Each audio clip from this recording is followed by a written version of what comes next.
Hello friends, જય શ્રી કૃષ્ણ। સ્વાગત છે તમારું મારા કિચનમાં। આજે આપણે ઈડલી અને બે પ્રકારની અલગ અલગ ચટણી બનાવીશું અને આ મારી રેસીપી તમને પસંદ આવે તો મારી ચેનલને લાઈક, શેર અને સબસ્ક્રાઈબ જરૂરથી કરજો।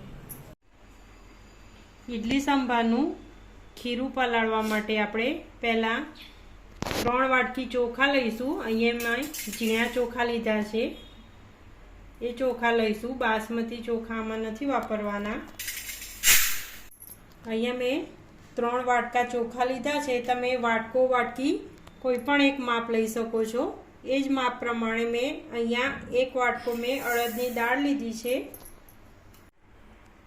અહીંયા અડધો વાટકો મેં પૌવા લીધા છે, આપણે બટેકા પૌવા બનાવીએ છીએ, એ પણ અંદર ઉમેરીશું।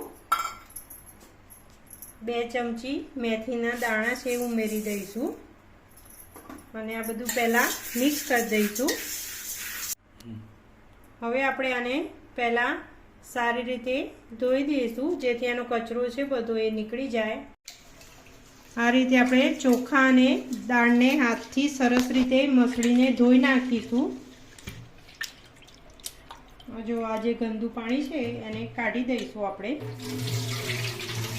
3 થી 4 વખત સરસ ધોઈ લીધું છે આપણે દાળને ચોખાને।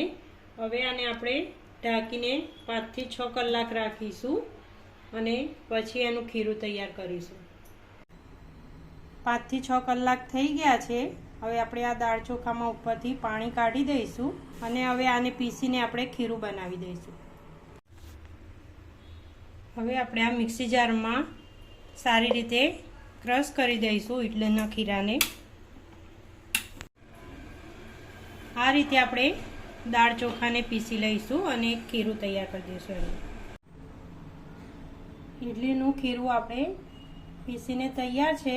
હવે આપણે આને ગરમ જગ્યા ઉપર ઢાંકીને 6 થી 7 કલાક જેવું રાખીશું। ઈડલી માટે આપણે ચટણી બનાવીએ છીએ બે અલગ અલગ। પહેલાં આપણે ધાણા મરચાં દહીંની એની ચટણી બનાવીશું। એના માટે મેં અહીંયા ધાણા લીધા છે અને 3 થી 4 લીલા મરચાં લીધા છે। તીખું જોઈએ એ રીતે તમારે ઉમેરવાનું મરચાં। અહીંયા સિંગદાણા લીધા છે થોડા 2 ચમચી જેટલા અને દાળિયા લીધા છે 2 ચમચી જેટલા, એ પણ અંદર ઉમેરી દઈશું। દહીં લીધું છે, દહીં ઉમેરીશું અંદર। ટેસ્ટ પ્રમાણે મીઠું ઉમેરીશું અને થોડી સાકર ઉમેરીશું। સાકર આટલી જ ઉમેરીશું, વધારે નહીં ઉમેરીએ, 1 ચમચી જેટલી લીધી છે। થોડું પાણી ઉમેરીશું 4 થી 5 ચમચી જેટલું। હવે આને આપણે ક્રશ કરી દઈશું। આપણી ચટણી તૈયાર છે, એક બાઉલમાં કાઢી દઈશું અને ઉપરથી આપણે વઘારી દઈશું ચટણીને। અહીંયા મારા જોડે નાળિયેર નહોતું, લીલું નાળિયેર હોય તો એને પણ તમે અંદર ઉમેરી શકો છો ચટણીમાં। તેલ આપણું ગરમ થઈ ગયું છે। આમાં આપણે અડદની દાળ ઉમેરીશું, થોડી રાઈ ઉમેરીશું,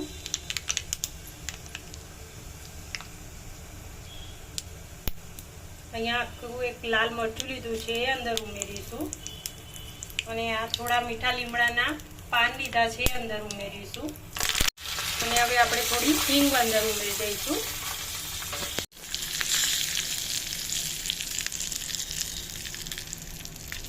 હવે આ વઘાર કર્યો એ આપણે ચટણી ઉપર ઉમેરી દઈશું। આપણી ગ્રીન ચટણી તૈયાર છે। હવે આપણે રેડ ચટણી બનાવીશું, લાલ ચટણી તીખી। હવે આપણે અહીંયા તીખી ચટણી લાલ બનાવીએ છીએ। એના માટે પહેલાં અહીંયા એક નાનું લોહી લીધું છે, એમાં મેં 3 થી 4 ચમચી જેટલું તેલ લીધું છે। એમાં અડદની દાળ ઉમેરીશું થોડી 2 ચમચી જેટલી અને 1 ચમચી જેટલી ચણાની દાળ લીધી છે। હવે થોડી વાર આને પહેલે સાતળીશું આપણે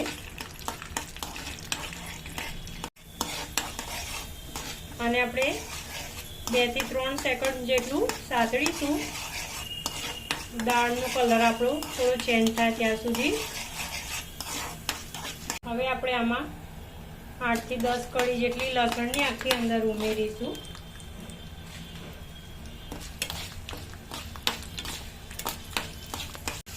અહીંયા મેં એક મોટો કાંદો સમાર્યો છે, એ પણ અંદર ઉમેરી દઈશું.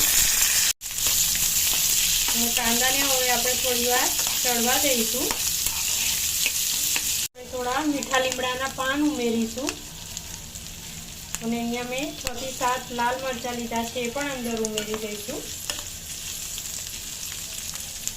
અને અહીંયા મેં 2 ટામેટા કટ કરીને રાખ્યા છે, એ પણ અંદર ઉમેરી દઈશું.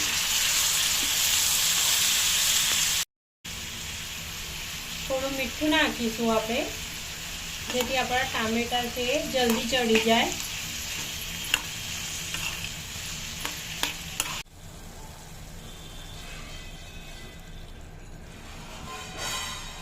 આમાં મેં 9 થી 10 ચમચી જેટલું પાણી નાખ્યું છે. અને હવે આને આપણે ટામેટાને એકદમ સીજવા દઈશું, ઢાંકીને રાખીશું થોડી વાર. જેવું થયું છે હવે આપણે ચેક કરી દઈએ. જો આપણા ટામેટા છે એકદમ સરસ ગળી ગયા છે. હવે આપણે ગેસને બંધ કરી દઈશું અને આ બધું મિક્સ છે એ બધું ઠંડુ પડવા દઈશું, પછી એને ક્રશ કરી દઈશું.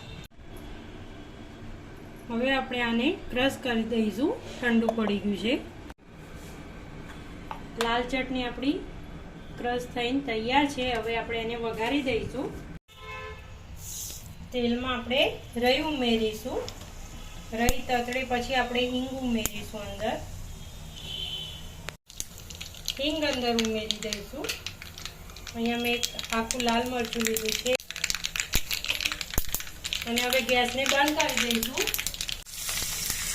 હવે આપણે આ વઘાર છે એ ચટણી ઉપર ઉમેરી દઈશું. આપણી લાલ ચટણી પણ તૈયાર છે. હવે આપણે ઈડલીની તૈયારી કરીશું. ઈડલીના કુકરમાં આપણે પહેલે નીચે પાણી ઉમેરીશું, પછી ઈડલીનું સ્ટેન્ડ ઉપર રાખીશું અને આ સ્ટેન્ડને આપણે તેલથી ગ્રીસ કરી દઈશું. પહેલા ઈડલીના સ્ટેન્ડને આપણે તેલથી પહેલા સારી રીતે ગ્રીસ કરી લઈશું. જો આપણે ઈડલીના ખીરામાં આથો સરસ આવી ગયો છે, એટલે આમાં આપણે કંઈ ઈનો બીનોની જરૂર નહીં પડે. આપણે થોડું મીઠું ઉમેરીશું અને હવે આ મિક્સ કરીને ઈડલીના સ્ટેન્ડમાં ઈડલી મૂકી દઈશું.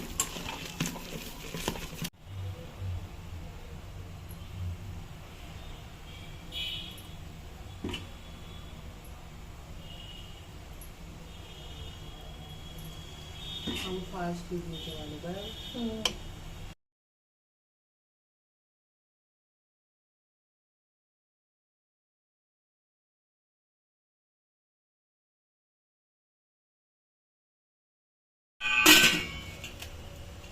હવે આપણે આને ઢાંકીને મીડિયમ ગેસ ઉપર 10 થી 15 મિનિટ સીજવા દઈશું.